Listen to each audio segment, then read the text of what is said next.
Ron, Tech was having a lot of success offensively. You got those 2 stops in the final minute. Did you feel late that if you could just get a stop or 2, that would be enough to put you over the edge? I mean, defense is the only way to do it. You got to get enough stops. Offensively, I think we had a rhythm today, and they made some good adjustments to make it harder for us as the game wore on. But I felt like with the last two minutes, if we could just be poised, not lose our wits about us, which we did a couple of times. But we just needed to get 1 or 2 more stops. I was confident that we could get a score. The way that they used their pin downs and hit those back-to-back threes, it was concerning. But I'm really proud of the guys for getting the job done down the stretch. Anthony Robinson today, making all his free throws. Tane Murray, as a 4th year, hasn't won a game here. I don't think. I could be wrong. But I'm really happy for him.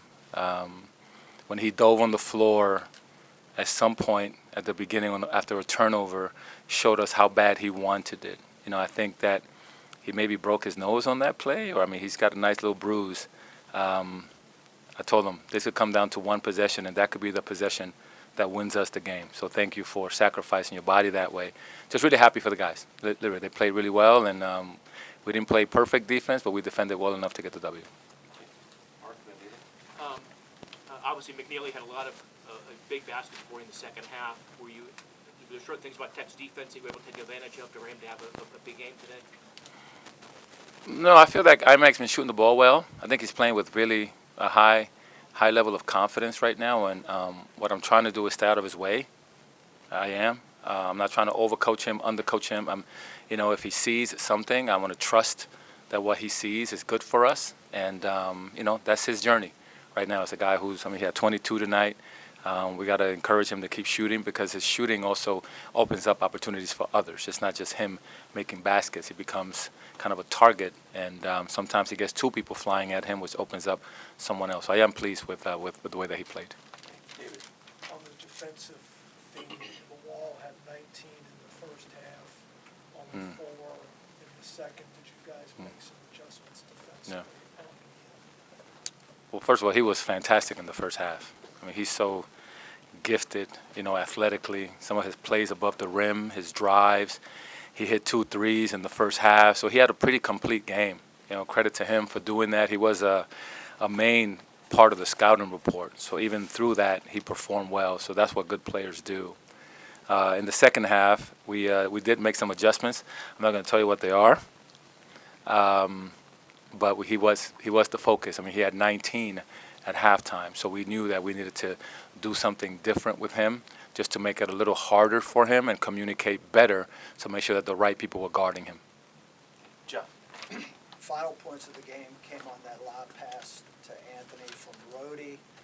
Was that the play? Was that the primary play coming out of that timeout, or was that just an option? No, it was the first option. He has, I think in that specific action, he has 3. And then again, back to trusting, Rhodey.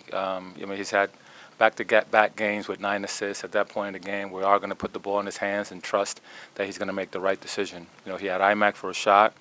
He had Anthony for the dunk, and I think he had Tane coming for the shot. So whatever he saw was what we were going to play with. One more thing about Anthony.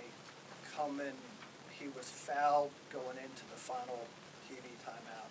Had a long time to think about that one-on-one that he was coming out to shoot to you. Yeah. You or anyone else say anything to him at that point, or just let him be? No, I talked to him about a lot of different things except the free throws. What I wanted him to do was not to think about the free throws. So the entire time, we talked about defensive coverage, communication, what we were going to do defensively, so that then when he stepped on the floor, he would just take his dribbles and shoot.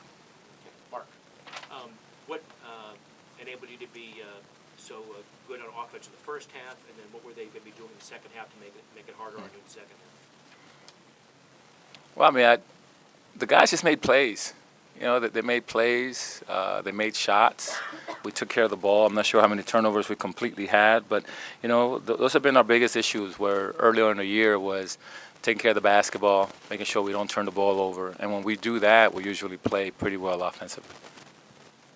You mentioned, I think it was Monday on the call that maybe last game, kind of wish you could get in Day-Day's head. Mhm. What he was thinking. Yeah. I mean, he had another, 11 points, 5 assists, 1 turnover today. Are you closer to figuring him out? Yes, I am. Data is all about the team. He is. He wants to win. He's very competitive.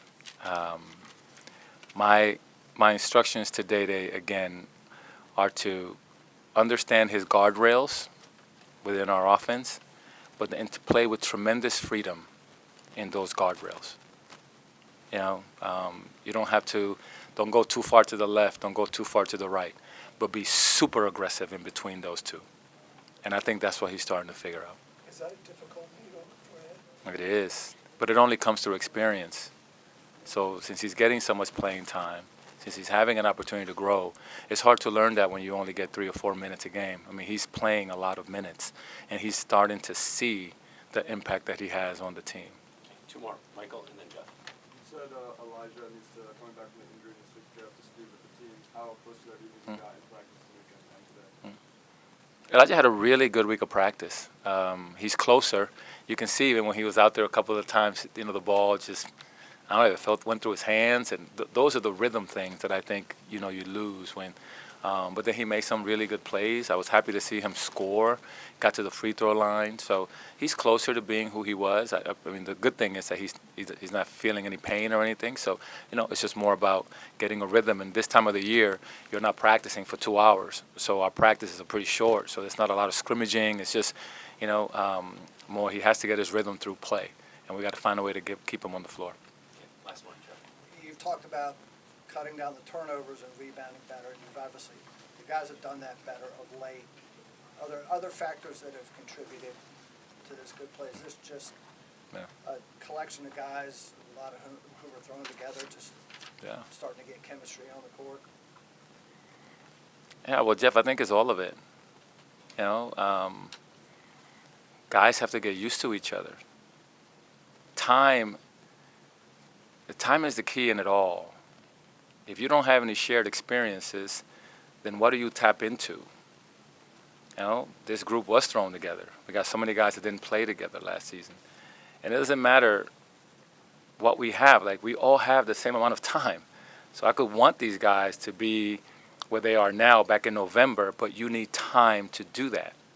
Those 2 months, doesn't matter what I do, those 3 months, I cannot speed that process up. You cannot speed up Mother Nature. Some things require time and experience.